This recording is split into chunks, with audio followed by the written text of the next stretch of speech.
Hello students, today we are going to learn the final part of the topic Basic Mechanisms of Inflammation. Today's topic is Pathophysiology of Atherosclerosis. Now atherosclerosis we have learnt earlier, so today's session will be a kind of revision for you. In today's session, we will learn about the stages in the development of atherosclerosis, the summary of atherosclerosis with diagrams, and about the mediators of inflammation in atherosclerosis. So let us first start with the stages in the development of atherosclerosis. So conditions like hypercholesterolemia could act as a trigger for atherosclerosis. So when the cholesterol level increases in the plasma, then due to the increase in plasma level of cholesterol, there is some change in the arterial endothelial permeability. Because of this change, there is migration of lipids, especially the LDL particles, that is the low density lipoprotein particles, into the endothelial cells. Now this migration happens due to expression of some adhesion molecules like vascular adhesion molecule 1 and selectins. So this overall process of migration of the low density lipoprotein or LDL particles into the endothelial cells is called diapedesis. Now during this process, the monocytes also migrate into the subendothelial space. Now this migration of monocytes is stimulated by release of some inflammatory mediators like cytokines. Now once the monocytes they migrate into the endothelial region, then they acquire the macrophage characteristics. Now these monocytes are converted into foamy macrophages.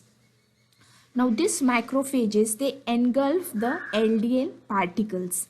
Now once these LDL particles are engulfed, they are oxidized, and once they get oxidized, these oxidized LDL particles become strong chemoattractants for further recruitment of additional LDL particles. So the central lipid core keeps on building in this manner. So over a period of time, what happens is there is accumulation of massive intracellular cholesterol. And as large amount of LDL accumulates, the body tries to get rid of this excess of cholesterol. So in order to get rid of this cholesterol, there is expression of some scavenger receptors on the surface of the macrophages. These receptors include A, B1, CD36, CD68. And because of this, what happens is there are several vascular modifications which are seen at that particular region. The vascular modifications, let us understand the nature of these modifications in greater detail with the help of this table. So the first vascular modification or the modification that you will see in terms of the blood vessel is that there is intimal thickening. Now the blood vessel, if you see the layers, there are three layers. The intimal, which is the tunica interna, the medial layer, and the outer layer, tunica externa. So this intimal layer or tunica interna, there is thickening of this layer. Now why does that happen? That happens because there is accumulation of large number of smooth muscle cells and the excess of the LDL that gets deposited, the extracellular matrix. So this smooth muscle cells, mainly from the medial, that is tunica media, they migrate to the intimal layer, and over a period of time they tend to accumulate, because of which there is thickening which takes place. The common arteries which get affected by this are carotid artery, coronary artery, abdominal artery. These are just some examples. There are many more arteries which tend to get affected. The next important process is formation of a fatty streak. Now this abundant number of macrophages are basically the monocytes that have moved into the subendothelial region. So they tend to oxidize the LDL particles and they form the foam cells. Now these foam cells, they get mixed with the smooth muscle cells and the proteoglycan rich intima, and together they tend to form a fatty streak. So that is the beginning of the necrotic lesion. The third important thing is this pathologic intimal thickening. Now this intimal thickening, which begins with the accumulation of the smooth muscle layers, it just keeps on increasing in terms of thickness. That is because this smooth muscle cells along with the proteoglycan matrix which is present in the intimal layer, they tend to aggregate together and they keep on aggregating, and a lump keeps on building near the lumen. So the lumen surface, the lumen gets on decreasing. And also over a period of time you will see that there is increased infiltration with the lipids, that is the LDL particles. So this lipid pool which is observed is rich in hyaluronan and proteoglycan. So the central necrotic core, you will not just find the lipid infiltrates but also proteoglycans and hyaluronans. Next important process is the formation of fibroatheromas. Now this necrotic core which is formed, which shows presence of lipids, smooth muscle cells, the hyaluronan, proteoglycan, they are covered with a thick fibrous cap. So this thick fibrous cap which is formed in case of a vulnerable plaque, that is the unstable plaque, it is thin. That is type 1 collagen is seen. That is why it is called vulnerable plaque or unstable plaque.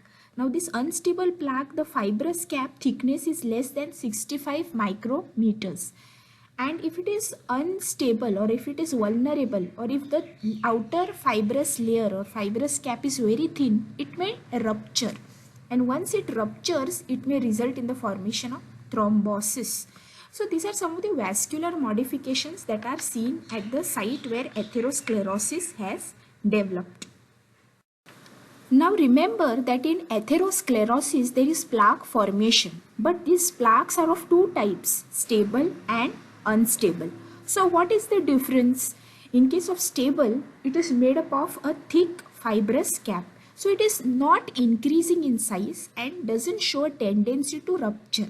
Whereas in case of unstable, it is made up of thin fibrous cap.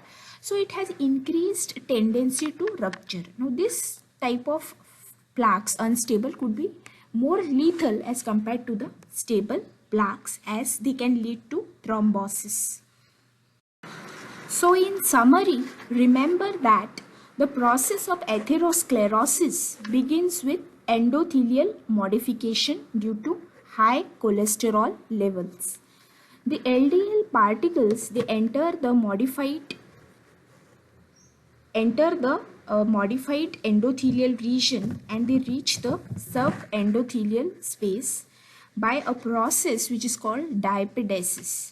Now they get embedded within matrix proteins once they are in the subendothelial space. Now further, the monocytes, they enter the endothelial space, and these monocytes, they are converted to macrophages. Now these macrophages, they tend to oxidize the LDL to form the foam cells. Now this oxidized LDL acts as a chemoattractant for the recruitment of more LDL particles. So this results in the formation of a necrotic core. Now during this process, there is migration of the smooth muscle cells from the medial region to the intimal region, and it tends to form a fibrous cap around the necrotic core. Now ultimately this results in the formation of a plaque, and if this plaque is an unstable plaque which ruptures, then that can lead to thrombosis. So the stages in atherosclerosis progress from fatty streak formation, which is the first step, to formation of established lesions with a fibrous cap, to formation of vulnerable plaque, and finally the plaque that ruptures or the ruptured plaque. Now, a number of cells that are mediators of inflammation are involved in this process. So, let us understand the role of inflammatory mediators in this process. Now, once there is excess of lipid in the plasma, they enter into the endothelial space through some endothelial modification.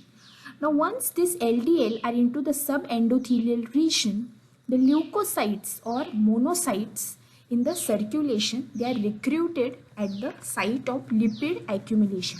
So, remember, the first type of cell in inflammatory process are the monocytes. Now, these monocytes, once they enter into the subendothelial region, they convert to macrophages. Now, the process of conversion of monocytes to macrophages is stimulated by cytokines. Now, these cytokines are released by the local vascular cells, and also it is driven by the accumulated LDL or lipids. Now, this particular LDL, they are taken up by the macrophages and they are oxidized. This results in the formation of foam cells. Now, these foam cells, they tend to recruit additional inflammatory cells. So, these additional inflammatory cells are T helper type 1 lymphocytes. This T helper type 1 lymphocytes, in turn, they secrete cytokines such as interferon gamma and interleukin 2. Now, this interferon gamma and interleukin 2, in turn, they stimulate monocytes to form the M1 polarized inflammatory macrophages. So, remember the three important cells. Firstly, the monocytes, which get converted to macrophages, and further there is formation of foam cells. Second, cytokines. What is the role of cytokines? They aid the conversion of monocytes to macrophages.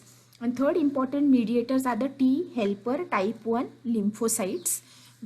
What is the role of this T helper type 1 lymphocytes? They secrete cytokines such as interferon gamma and interleukin 2, which in turn stimulate monocytes to form the inflammatory macrophages. Now, we all know that when the LDL particle is digested by the macrophages or is taken up by the macrophage, it is oxidized. But what exactly causes the oxidation? So, it is because of large amount of reactive oxygen species, catabolic extracellular enzymes like matrix metalloproteinases, that is MMPs, and myeloperoxidases. So, this mainly stimulate the oxidation process. So, further after this oxidation, there is stimulation of antibody producing B lymphocytes. So, remember the next mediator are antibody producing B lymphocytes, the leukocytes, and in addition to this B lymphocytes, the leukocytes, they just continue to accumulate in the inflammatory region. Now, so there is formation of more foam cells, more protease, more cytokines, and more reactive oxygen species. They just keep on getting expressed. So the cycle continues. So this cytokine expression which takes place, also it is responsible for proliferation of the smooth muscles and fibroblast. So there is kind of a positive feedback loop which is created. Now, this proliferation of smooth muscle cells in the intimal layer is because of release of the enzymes matrix metalloproteinases or MMPs. Now, how do they help in proliferation? These MMPs, they degrade the extracellular matrix of the vessel wall. So, after degradation of the extracellular matrix of the vessel wall, the proliferation of smooth muscle becomes very easy. The next important process is that this reactive oxygen and nitrogen species which are generated by these inflammatory mediators or cells, they tend to continue to oxidize this entrapped LDL.